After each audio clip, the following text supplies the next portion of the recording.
Welcome, everyone. Thanks for joining us this afternoon. We are recording the presentation today, and we'll send that out to everyone who registered along with the slide deck afterwards. If you have any questions, please put them in the chat box, and we will get to those at the end. I'd like to introduce our speakers today, Patricia Atkins, Global Product Manager at Spex. And Patricia joined Spex as a Senior Application Scientist. Patricia has been involved with many industry-focused advisory and regulatory groups, including AOAC, ASTM, NACRW, and the Emerald Conference. We also have Eric Smith, Associate Global Product Manager, also at Spex. Eric's current role involves focusing on the customer need, product planning, product training, product management, and implementing strategies to improve the company. So you guys can take it away. Thank you very much. Today we're going to talk about sample preparation and how it is important to consider particle size reduction, homogeneity, and the use of things like certified reference materials in order to get the best out of your sample preparation and analysis. Sorry, I'm having a problem with my arrows. There we go. So first, we're going to look at what are your possible targets when you're doing your testing. Now, if you are a food manufacturer or some sort of doing some sort of consumer product testing, there can be things like ingredients. These can be nutritional compounds. These tend to be intentional. You want particular elements or particular chemicals or even particular not pathogens, microbiological materials. Then you have your legal food additives or things that you add on purpose, like preservatives and things like that. You can have natural residues and elements. These tend to be things that are unintentional from the growth process or from a processing. You have contamination. This is often from when you actually have a process or a migration, like maybe a packaging migration. And some of these are quasi-intentional, means that in some cases, the chemicals or the material was applied for a particular reason, but you don't necessarily want it to stick around, something like maybe like a pesticide residue. And then there's counterfeiting and adulteration. Those tend to be more intentional. So those range more to the pathogen targets. So you can actually have targets in anywhere of this range, from you could be looking for intentional targets, things that you want to be there, through all the way through the range of pathogens. Now, if we're talking again about food or consumer products, you are most concerned with the over 250 possible agents of disease, whether it is from food handling or contamination or waste or environmental concerns. And these can be things like physical contamination, bugs, insects, filth. It could be chemical contamination, which we're going to go into a lot more. It could be things like parasites or other types of critters. And then it could be microbiological. Again, we'll talk a little bit about microbiology and sample preparation concerns as well. First, let's look at a typical process workflow.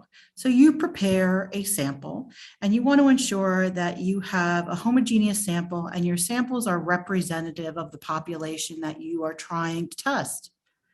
You're going to then process your sample depending on what your eventual outcome for analytical is. And that might be for inorganics, you digest it, or for organics, you might just extract or dissolve it. If you're doing microbiology, you might amplify your sample. And if you're doing culturing, you might plate your sample. And then, of course, you do your analysis, whether it's organic chemistry, inorganic chemistry, microbiology, or genetics. So when you choose your testing, you're mostly going to try to look at the different targets that you're trying to isolate, and then the method you're going to be testing this under. Are you going to be doing chromatography or spectroscopy or plating or PCR? So you're using your target and your method then to help you decide how to construct your analytical workflow or process. And when it comes to it, we're going to look at first how you use your target or your sample to determine the first step in your sample preparation. So the goal of all homogenization is to create uniform samples in composition and character.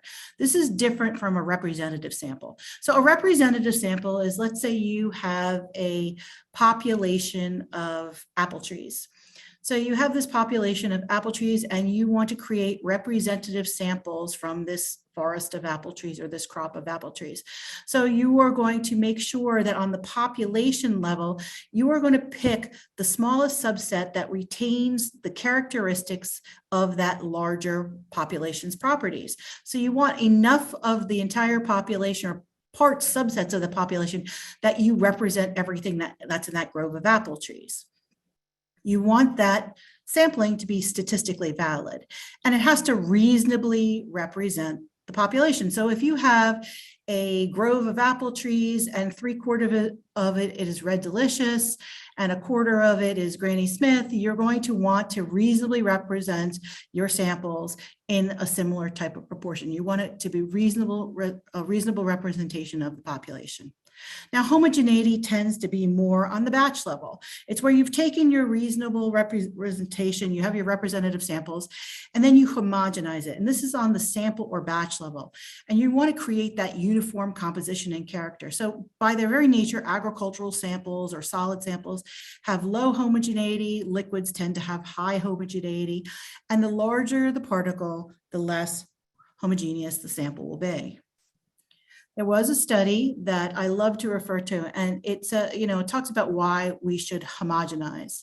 So if you have a very tight uncertainty level for your method, let's say you are doing a pharmaceutical method or something that has a very tight uncertainty, and you grind your sample, let's say it's pencil erasers. You grind that sample down to that 0.5 millimeters. So you got you just take a whole bunch of pencil erasers and you put them in your container, and in each pencil eraser is one of your samples. You need 12,500 grams of sample to ensure that you're meeting your needs for homogeneity. Now, if you grind those pencil erasers all the way down to 0.5 millimeters, that's the size of a pen point, then you only need 12.5 grams of sample. So you homogenize so that you can have use a lot less sample with a better uncertainty level. Also, you want to think about your particle size. Now, depending on what you're going to be doing with that particle, whether you're going to be digesting it or extracting it, the larger the particle size, the chance of you getting an efficient extraction are a lot less than if you have a small particle size. You're going to be able to get a better extraction into the center of a particle if it is smaller. So there are different types of particle reduction. There are different methods for particle reduction. There is what's called compression force. You have two opposing forces. Your sample material is in between those two compression forces, and it is crushed between those two opposing forces. Then you have shearing force. That's like a scissor. You have a blade, and it cuts or shears the material. Then you have attrition force. This is where you have two plates or two media that are moving in opposite directions from each other, and it's grinding in between it. If you think of like a mill wheel or two mill wheels grinding against each other. Then you have impact force. That's the force of a hammer when you strike something or where there's a blow or a force applied to your material. Now, depending on what type of force and what type of particle reduction that you're looking for, these fall into several groups. So if you are looking at compression and shearing forces, those are more grouped into the crushers and the cutters. They tend to have a larger particle size, about 100 millimeters or larger. If you are looking for the smaller particle size and you're looking for the attrition forces, the impact forces, you're talking grinders and mills, and that's where you get into the sub 100 millimeter to the micron and below size. Now, if you are looking for very rigid materials, then you're probably looking at a crusher. If you're going to some softer materials, you're going to more than likely want to look at an impact or an attrition mill. If the samples are very pliable, again, you're going to more than likely use something like our ball mills or impact mills. And as you go up to harder substances, you're going to be using compression and shearing forces. Now, if you think about your things like your blenders and your mortar and pestles, they kind of have similar types of forces at work, but you have to worry then about contamination and equal homogenization. Eric? Thank you, Patty. As Patty mentioned, there's several types of mills, to provide your sample. At the top left, we have a Geno grinder, which is more of a ball mill. It has impact and, ball forces to break up the sample. It's based on a lot of organic tissue, but it also can do inorganic, more high throughput. At the bottom left, we have what we call a cryogenic mill. Now, this also fits into the same format as an impact mill, and it also has some type of shearing forces to it. What makes it different than other mills that it uses liquid nitrogen. So the liquid nitrogen is designed to embrittle the sample so you can create that more uniform product. And you see the picture on the left, it is very good at demonstrating organic material or materials that may be tacky, gummy, things that if you tried to grind at room temperature, you probably will have a big mess. What the cryogenic mill does, or using liquid nitrogen, it allows the sample to become frozen, and then it becomes brittle, and now you can grind it to a powder form. And we can talk about those particle sizes that you need to do your extraction method. Next slide, please.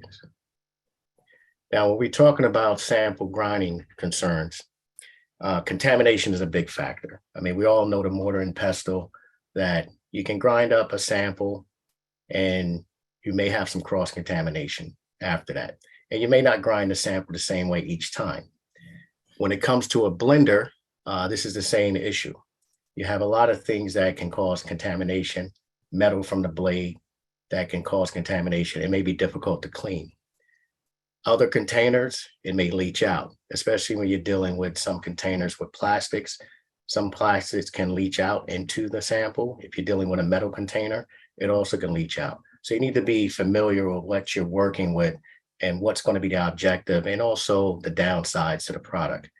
Chemical reactions is another thing. When you're using certain materials, you have lysis buffers, a lot of chemicals, they may react with the container. So this is something that you also want to be aware of. If you're using plastics or any type of ceramics, you want to make sure that the chemical that you're using, if you're doing more of a wet or buffer grinding, does not interfere or react with the container. Next slide. Here, this is Are you saying, or am I there? Okay, you got it. Sorry. No worries. So if you're going to develop some sort of sample processing methodology, you really want to consider a lot of things. You're going to consider the temperature that you're going to need to grind the sample at. You're going to need to consider what's the state or the type of sample that you'll be grinding, what's your ultimate particle size, and how long are you going to need to grind that sample. So there's a lot of considerations. First, let's look at state. If we look at the physical state of your sample, have you actually considered what physical parameters, what's its toughness factor? Are you going to need different forces? We showed that for tougher samples, you're going to need a different type of force. What's its structure? You saw with Eric, his gummy candies and things. Is it sticky? Is there a density issue? Does it have high moisture? So if you have a really high moisture content, you have to worry about the grinding that you're doing. Is it going to clog whatever grinding mechanism you're using? If it's dry, is it going to aerate or float? So do you have a closed container system, or are you using an open container system? What's its softening point or melting temperature? When you're grinding plastics and they get warm, they get very elastic, they get plastic, and they then can actually start to clog your system. And what kind of material purity or contamination issues are you worried about? If you're doing metals analysis, you don't want to be grinding where you're going to be exposing your samples to metals. So once you understand those sample parameters, you can then decide on what you're going to want to do for particle reduction. I think, Eric, you were going to talk about the different particle types of reduction. Correct. And just to follow up on everything that we've been talking about, to the far left, we see that your particle size is important. You need to know what you're working with. Is your particle representative of what you're trying to analyze? These are all important issues. So as we go down on the left, you look at the other possibility is your contamination. Is your contamination coming from the particular container, the vessel? Is it contamination possible from the user? Is it from the atmosphere? You have to look at all these aspects. The other thing that we want to look at, once you grind a sample, is it reproducible? Because you should be able to reproduce a sample once you grind it one time. And lastly, when we look at the graph at the bottom, does your sample have a representative particle size distribution? If the sample is ground well, then the particle size distribution will be representative, reproducible, and now you have to worry about other things where cross-contamination. So as we look again at the mortar and pestle, the mortar and pestle is questionable when you're trying to grind a sample. Number one is that you may not grind the sample the same each time. There's certain techniques where you can use it, and someone may be good at grinding one particular sample. But if you have to grind 2, 3, 5 samples, the odds of you grinding each sample the same way each time is not likely. As we look at going down the chart, contamination is always an issue. Can you clean the mortar and pestle properly? Are you reproducing it? And your particle size is going to be questionable because the first steps you're going to be unsure about. You may get lucky one time, but is that reproducible? And your particle size distribution may be different from sample to sample. When it gets to the blenders, this is the same thing. Everything is going to be questionable with your starting size. Cross-contamination is going to be an issue. And is it going to be reproducible? And your particle size may be not representative. When you start getting into the mechanical mixing, as we see the two on the right, whether the mechanical is horizontal or vertical, these are both good actions when it comes to grinding a sample. And when we look at the machine aspects, the machine aspects is it can represent the particle size. It's going to give you a great grind. Most of the containers are disposable, so you're not going to worry about too much cross-contamination coming from the user. The mechanical force with each type of machine, whether it's horizontal or vertical, it's going to be reproducible. The machines are going to be programmable. They're designed to grind the samples, unlike maybe a blender or a mortar and pestle, which is really a simple use. Also, your particle size is going to be more representative when it goes from horizontal to vertical. In most cases, you will have better particle size distribution when you're doing a vertical grind, up and down versus going side by side. And we can see that represented in the graph by looking at what is a thumbs up, what is red, and that actually is yellow, even though it looks orange, as a caution. Next slide. Here we have some examples of the process sampling, whether you're doing it manually versus mechanically. So we look at different sample types. What was the total time to process the sample? This is more microbiology, where the sample was grind to a homogeneous state, and it went to a DNA using a gel electrophoresis. So we can see that the sample preparation time is quite different. And we're looking at the manual, it can take hours to kind of do this because you have to make sure that your sample is representative. Where the other chart, the bar, is using a mechanical, what we call a geno grinder, which is a bead beater. So here you have much more control that everything is done the same way and it becomes representable, and you cut down the homogenation time by quite a bit. We can see 3.5 versus 28 minutes. As we look at the concentration, the manual concentration is a lot lower to the mechanical concentration. The mechanical removes the human error, and basically it keeps a constant bead beating or grinding where you get the most out of the sample preparation. And we can see by the gel, even though it's hard to see, it's better to see it in color. The darker marks represent more DNA that's intact. And you can see as the bars, they get a little thinner and a little thinner when it gets to the manual homogenization versus the mechanical. So the object is, when you are grinding a sample, you want to optimize that homogenization step so you're able to recover as much of a representative sample as possible. Next slide, please. Which is yours, all right? Is this me or you? Up to you. Okay, so here we look at also a graph where we show that manually versus mechanically. The genome grinder is a mechanical machine. So we look at the recovery process, and this has to do with the human influence and also what the machines are capable of. If you're trying to basically homogenize a sample so you can maximize the particle size to do the extraction, because it's all about the particle size. So once the particle size is optimized during the homogenation step, the extraction method becomes a lot easier for the chemicals to work. As the particle size gets smaller, the surface area is increased. So we can look at the graph here that just shows that mechanically in red is much more efficient grinding manually. Next slide. Just you. So now we're going to look at some of the other sample prep considerations, and these are really going to depend on what is your target, what do you want to do with that sample? Is it chemical? Is it microbiological? Is it molecular biological? And what method are you going to have to use to test your sample?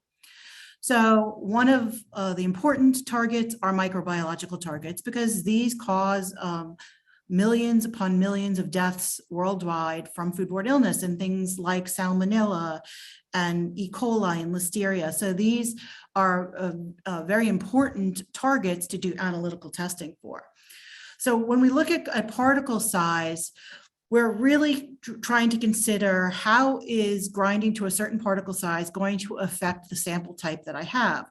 So you can see that there's a range of particle sizes. You can have something from the 0.5 millimeter pen tip all the way down to the width of DNA.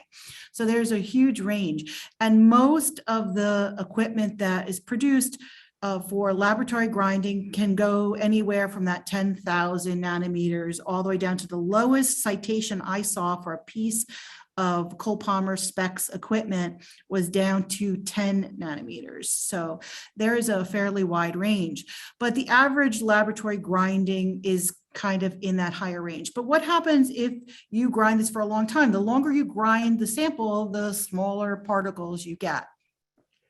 When you are talking about surface area, which Eric did, if you have a smaller particle size, you're actually creating more particles and you're increasing your surface area. So we go back to that 5 millimeter pencil eraser size again. Let's pretend you had one of those particles. And it's, let's say it's a cube. So you have about 150 millimeters squared of total surface area. Or if it's a sphere, it's maybe about 70 to 80 millimeters squared of surface area. So you're talking about average total surface area, about 114 millimeters. If you bring that all the way down to that fine powder, that 0.1 or below, you've now increased the number of particles from 1 particle to 125,000 particles, and you've increased your total surface area to almost 6,000 millimeters squared. So you have a lot more surface area for the same mass of material.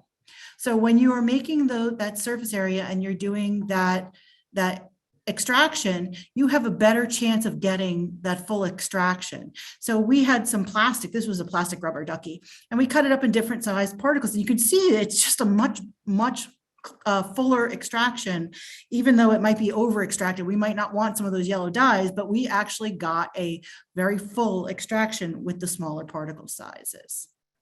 So I want you to think about particle size and chemicals in 3 types of scenarios, and I'm going to give you an example.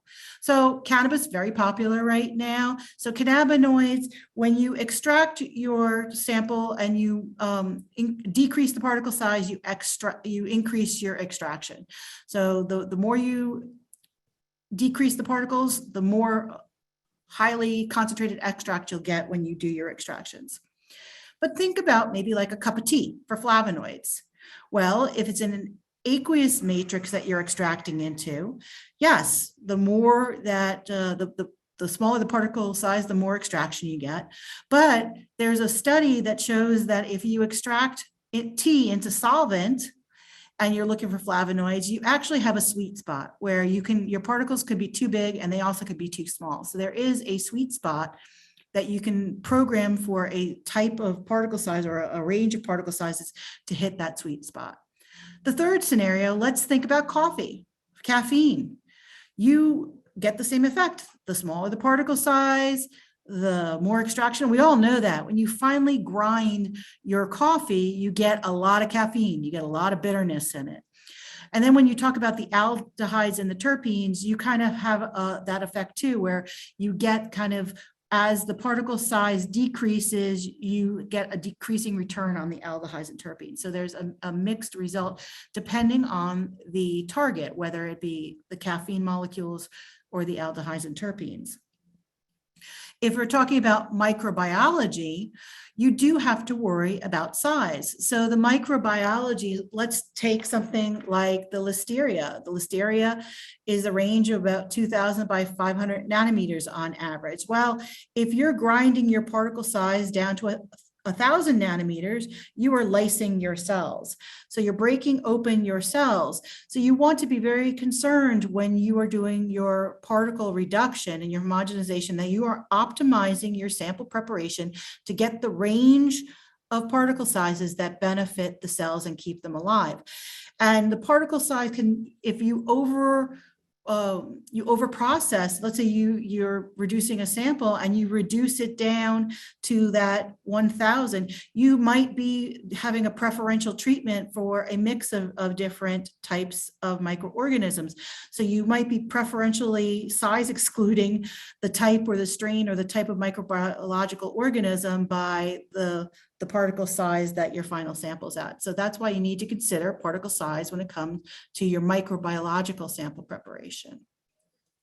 So some things you really also need to think about is as you decrease your particle size and you get to what your particle size is, your optimal particle size, you want to be aware of, as particles get smaller, you might increase flammability. They might become airborne. They might clog your different pieces of equipment. So that's why optimizing your particle size for the type of method and the type of analysis and processing you're going to do is very important. For chemicals, as you decrease particle size, you increase oxidation, you increase the possibility of exposure to moisture in the air. You start to change some of the compositions or maybe some of the isomer ratios, or you might be encouraging some chemical reactions. That's another thing you have to consider. Microbiology, are you preferentially choosing one microorganism over another just by their size? Are you lysing cells, or are you actually exposing them to oxidation depending on your particle size? Also, let's look at temperature and time. There is a sweet spot for any type of analysis, especially when it comes to chemicals and microbiological. So anything that is on the high side, the 100 degrees C, you're going to denature proteins, you're going to have chemical degradation, you're going to boil, you're going to volatilize chemicals, you're going to have cell death at between 40 and 45 C. Any volatiles you have are going to start to volatilize. And if you go too cold, you also have problems with cell death or crystallizations or freezing and rupturing of cells. So there is what they call the Goldilocks zone. This is where you really want to keep your temperatures in order that you're not changing or changing the characterization of the sample or killing off your microbiological flora. So that Goldilocks zone is basically good for almost everything. There's a few chemicals that are highly volatile that, you know, as you get close to that 40 degrees, you're going to start to change. But if you get into the higher, for almost everything, you're going to see some changes in living animals and living plant cells, in molds and bacteria, DNA and chemicals. The higher you go, the chances are you're going to change their character. And when you're talking about living cells, you really don't want to go too low either. You want to make sure that you keep your living cells living. So when we talk about temperature and chemistry, the higher the temperature that you get during your sample preparation, the higher the chance of volatilizing the chemicals or maybe even creating new chemicals. You have chemical interactions and reformation of chemical molecules. You have volatilization and different chemical reactions going on. When it's too cold, you have crystallization, you have the accumulation of moisture. So freezing can draw a lot of moisture to your sample. You might have problems with your crystal structure or your cell structures, or you might even get unintentional sample layering. So if you freeze and unfreeze a sample, you might get layering of that particular sample. So those are definitely things you need to consider when doing sample preparation. And most of the cases, this really depends on time. How much time are you exposing your sample to either heat or cold? If you're looking at microbiological targets, you have to be concerned with temperature and time. So something like a Shigella species, it really does not want to be above 55 degrees C for more than 60 minutes, but something just a couple of minutes, Campylobacter 70 degrees for more than 2 minutes, you're going to kill off your cells. And if you're doing plating or live cell techniques, you're going to be concerned about that. PCR, maybe not quite as much, because you still can get viable DNA and RNA from most cells if they die. Eric? Okay, so once again, thank you for, there was a lot of information, which was great, which leads us back to the equipment aspects when we talk about machines. So at the top, we're looking at a cryogenic mill that uses basically liquid nitrogen. So you do have those freezing aspects of it.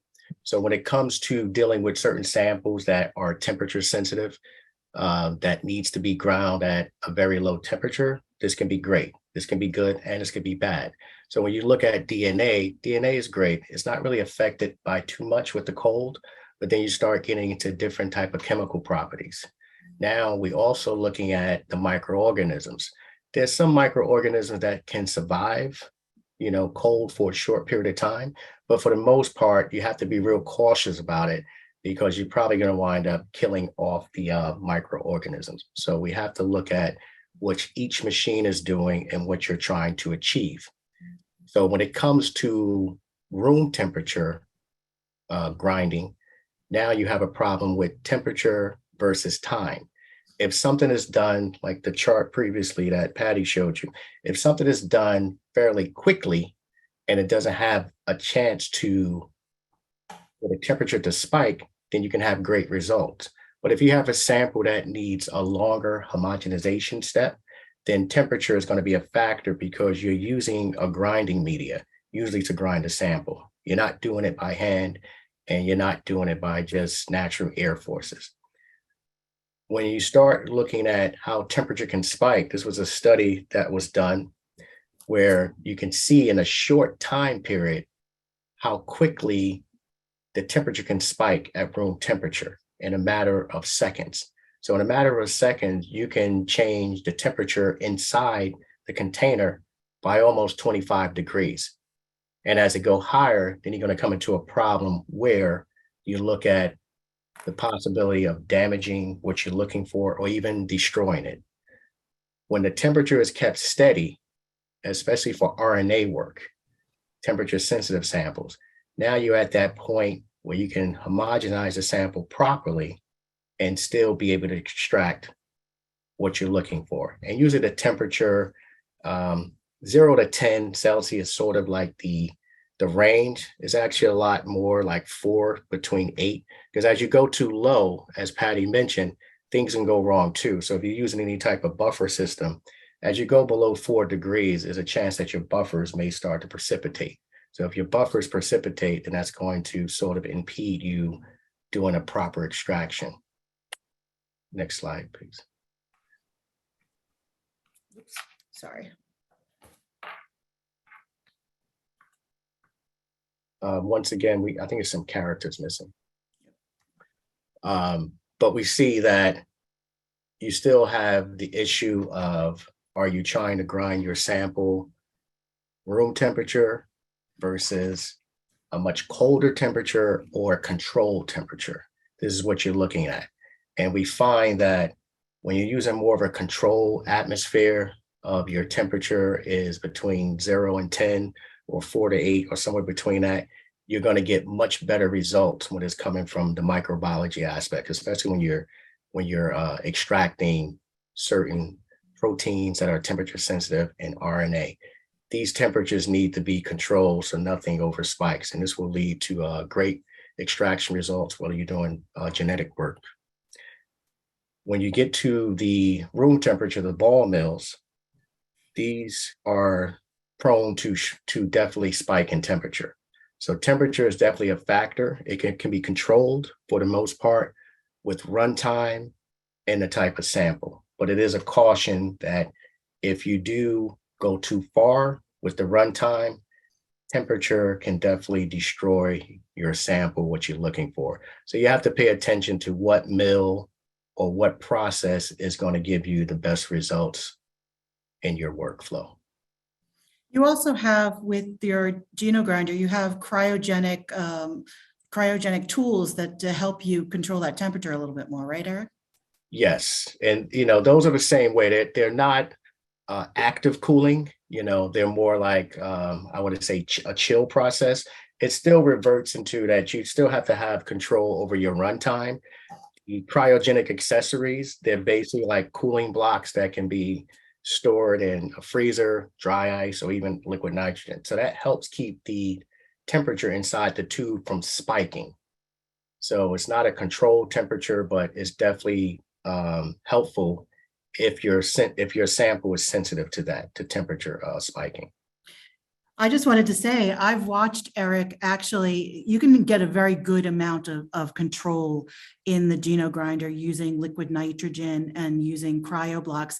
I remember I was traveling to a show once with Eric not too long ago, and we ended up having to grind some hard samples without our freezer mill, and he was able to grind the samples using liquid nitrogen in our GenoGrinder. So I thought it was pretty amazing that he could get a similar effect as our freezer mill, even from the GenoGrinder. So you do have a lot of control with your GenoGrinder and being able to do a wide variety of temperature samples. That's correct. Yes. Next slide. So here, these are just basically some of the equipment that we have at in our Cole Palmer sample prep line, and these are decades of legacy experience. So these are not Me Too products. This is something that we've engineered in New Jersey, and we're proud about it. And it has a legacy of being used in a lot of scholarly publications. Another new product I did want to introduce to you guys, just to kind of give you a view of how we move in our growing and in innovating as a company. So we just introduced this unit called the CryoBlade. So the CryoBlade, it took a couple of years to develop. We think it's groundbreaking innovation. We feel like it's game changing. And just to give you, before we go to the other slide, Patty, I just want to give you a little more content on this. We look at the CryoBlade, it's like, okay, it's another machine. It's considered like a industrial sort of like processor. It uses a blade. But what does it solve? Why this? Unlike the other laboratory machines that we offer, most of them are, I'm going to say, sample amount controlled. You're dealing with smaller samples, whether it's point, grams up to possibly 80 grams. You're dealing with a small controller sample. The CryoBlade, what this solves is it has a larger capacity to grind up samples. And this can be needed for regulatory issues where you have to grind up a certain amount of sample per batch. It also comes with preset protocols, which is nice. So it takes a lot of guesswork out based on the sample amount. Easy to use. It does use liquid nitrogen and dry ice, and we'll go into this a little bit more. And it has a lot of safety features that keeps the user from being interactive with liquid nitrogen or the whole grinding process. Next slide, please. So we look at, okay, what type of samples, it's mainly focused on a lot of the pesticides, analysis. We found by fine grinding the sample, it improves the analytical results, is what we've been talking about in terms of the particle size. It's just with this aspect, you're able to do a much larger sample amount, all the way up to 1 kilo, which is incredible when you're dealing with a lot of the different types of sample types. So it uses liquid nitrogen or dry ice to grind the sample down to a fine powder. Some of the sample types are going to include fruits, vegetables, cannabis, plant material, seeds, and also animal tissue. So this is where you comes in, especially getting a representative batch that Patty talked about early on in the presentation, when you're looking at more of a population and a representative batch. This gives you the means to now grind up more sample, and you still can take a small amount, and that will represent the whole sample. Next slide. Another thing that we like to mention, and this is not an endorsement, sure most of you may be familiar with Stephen Lahoyte at the USDA. So it's not an endorsement from him, but he did beta test the unit when we first released it. And he did a lot of work with it going forward. He's doing a lot of work with it right now. So we're very pleased that he's happy with it. We have other customers, even though we just released it, that are very happy with the process that this machine can do and the results. Some of the work that Steve did, he's coming out with a new catcher's method, and he's finding that using liquid nitrogen, it embrittles the sample, or fine grinding, comminution, the steps that he gets a better extraction from the samples. And we'll see that going into the next slides, but you see that he's basically developing a new method to extract pesticides. I mean, this is something that we want to do. Pesticides, they are a danger to us as humans and animals, and we have to be aware of this. And it's something that unfortunately has to be widely used because the pest population and things like that. So he's finding that using the liquid nitrogen, a much higher volume of sample too, getting great results from the fine grinding, the comminution. Next slide, please. And here we can see, we do have some graphs that shows using liquid nitrogen versus dry ice and room temperature. So you can look at down the graph that we see the amounts. When you're using liquid nitrogen, you're definitely getting a much more homogeneous mixture, and it improves your extraction method. So we talked about in terms of particle size, uniformity, and things like that leads to much better extraction. In this case here, what we're talking about is being able to grind up 1,000 kilos. And we're looking at a sample here. This is a sample that represents water. And I mean, watermelon. Watermelon has a high content of water, very difficult to grind. But here, the results using our new machine is able to produce better results at room temperature and even with dry ice. So this is kind of going to be a game changer in the whole pesticide extraction process.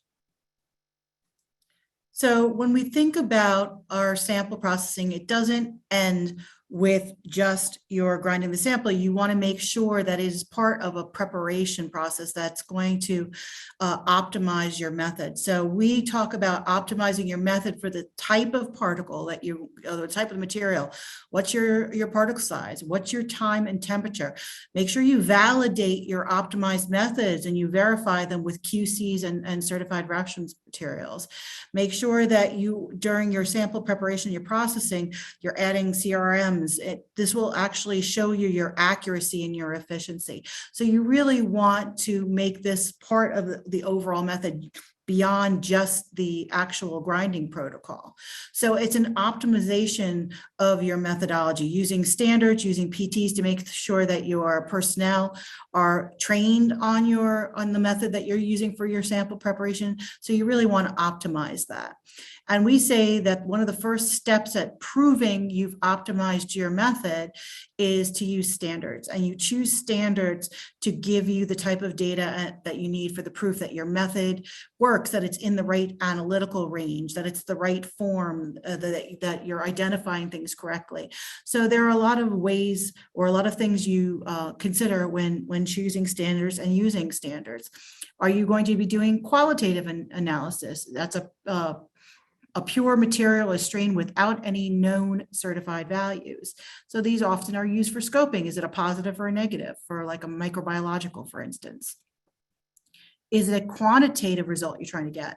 This is a solution, a chemical material, or a microbiological strain that has enumerated values. These are certified reference materials and reference materials. Is it a QC known that you are going to need? That's a reference material that has been obtained from a PT study. So these are all different types of reference materials. And when you go through this method workflow or this process workflow, you use standards in different ways through each part. So if you're doing it during sample preparation, you're probably adding spikes, or you're using additions or QC standards or matrix matched or positive controls. This will monitor your sample processing. Then once you've gotten to the processing stage and you're ready to do your extraction or digestion, you'll use spikes, recovery standards, and this will monitor your process. And finally, you'll use calibration, QCs, internal standards, and that's usually for your analytical portion of your methodology. So if you're using standards during a workflow, here are our little particles again. You might be taking those particles pre-measurement, pre-particle reduction, and you could be adding a standard to your vial. You'll be using some sort of spike or some sort of internal standard. And then once you've done your grinding, you might add a different standard so you can see what your recoveries are through each step. And then pre-analysis, you'll use your calibration standard. So you'll basically use standards during your workflow to monitor your process. Now, the Spex and Antilia and copolymer family of standards and products include standards, certified reference materials, QCs, and PTs for all markets, whether it be alcohol and tobacco or consumer products and plastics or water or whatever. So we actually do have standards for whatever need you have. And we like to say that we cover all ranges. We have organic and inorganic standards. We have microbiological QCs, CRMs, and PTs, and molecular biological CRMs and PTs as well. So we like to cover the entire range of QCs, PTs, and CRMs with our Spex, NSI, Zeptometrics family. I think we have some time for questions, and I'm going to hand it back to our moderators. Thank you. Thank you. That was a great presentation. I do have some questions that came through the chat box. So the first one, they asked, what is the best way to measure the size of the particles that may be generated within the grinder or homogenizer? Is it just on a microscope, or do you have to produce various sizes and determine based on the analytical output what time within the homogenizer might be best for your process? Well, just to answer that, particle size is definitely a big question. It really depends on your sample type. It really has to be determined per runtime. I would say the best method that I use an auto analyzer for particle size. There's some people that can use sieves, and you could definitely use a microscope too. I just find that the analytical particle size method works a little easier. It's just you have to know what type of samples you're working with. And organic samples are a little difficult to measure using an analyzer. So in some cases, you may use a sieve or even a microscope, or if you have an advanced analyzer that has a microscope. So there's many ways to do it. You just have to look at your sample type. And as we've talked about during the presentation, you want to learn to optimize your grind time, not to say like, hey, this is going to happen in 1 minute versus 30 seconds to 5 minutes. There is some lab work that's involved with it to determine what's the optimization, because the particle size is one thing, but as we mentioned, when you start putting other factors, heat, chemical reactions, those things can work against you. So it's really a combination of a workflow that you have to look at that sort of surrounds the aspect of what a particle size should be to get the desired results. So I'm in favor of the analyzers for the particle size. Great, thank you. Another question they asked, is there a way to have a sample processed and returned for analysis to see if the grinder or homogenizer would work for my application and workflow? You mean in terms of sending a sample to us? I believe that's the question, yeah.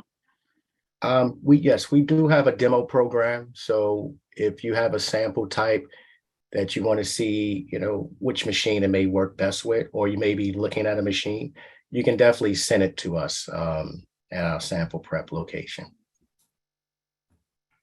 in New Jersey. Perfect. And then another question, can you describe how proficiency tests work in food applications? Can you repeat that? How proficiency tests work in what? In food applications? Sure, sure.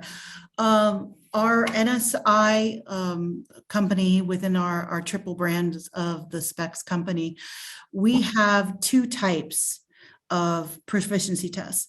So we have what are called scheduled proficiency tests, and they work on a calendar schedule. And we have a catalog of all different food matrices and all different types of targets, whether they be physical, microbiological, and so on. Some are qualitative targets, some are quantitative targets. So each offering in each, and then we do the offerings, I think it's 4 times a year. So 4 times a year, there is a catalog that it's on our NSI website, and you can see what's being offered during that PT scheme. We also have another program if you are not able to participate in one of the scheduled PTs, that it's called PT Express, and it's basically PT on demand. You can look at our PT Express catalog, select the PTs that you need to prove your proficiency for your accreditations, and you can select those PTs for your laboratory to use. And the way that the site is set up, you would log in with a user identification and a PT scheme number or a PT Express number. And you would be able to fill out all of the data about like who the responsible party is and what type of methodology you're using and so forth. And then when you go to report the PT, you go in with that same login, you enter your information and you log your results. And then you will get a report back that shows you whether or not you've passed the PT, what the criteria were that it was judged on, and you will get your result, whether that be immediately upon it being analyzed for a PT Express or when the actual the scheduled PT scheme closes. So either you have multiple ways of getting your PTs done, either by joining a study, a calendar study, a scheduled study, or by doing a PT Express. Thank you. I don't see any more questions in the chat, so we can give everybody a little bit time back this afternoon. Thank you all for joining us. And again, we will be sending this out to everyone afterwards. Thank you. Thank you. Thank you.